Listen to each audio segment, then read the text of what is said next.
To install your wood floor, you'll need a cutting knife, a bevel tool, a folding meter, a calculator, a handsaw or jigsaw, a pencil, spacers, a hammer, a tapping block, and a flat crowbar.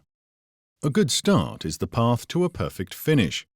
Make sure your flooring installation goes as smoothly as possible, which will save you time and materials.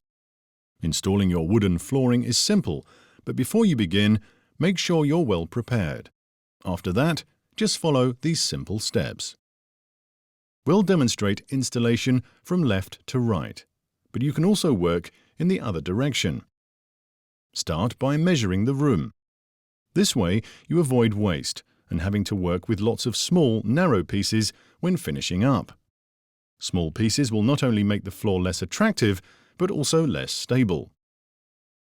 Measure the width of the room and divide it by the width of one row of planks to find out how many whole rows of flooring you'll need.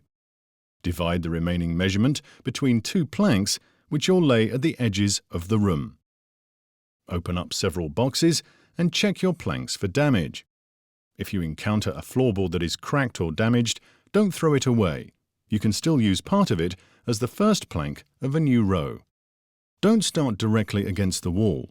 Most walls aren't perfectly straight, so you risk ending up with a less than perfect installation. Make a mark on the wall at both ends of the room where you'll place your first row. This will give you a reference point for where the whole planks should start and end. Follow this guide to make your floor straight. Start with a whole plank from the point you marked on the wall. Put spacers between your plank and the wall. This will give the floor room to expand and contract with changes in humidity. Measure the space that's left between this plank and the wall and saw the next plank to size. Don't fit this plank yet, but use the leftover piece to start your second row. Make sure this piece is at least 30 centimeters long. Fit another full plank on the second row.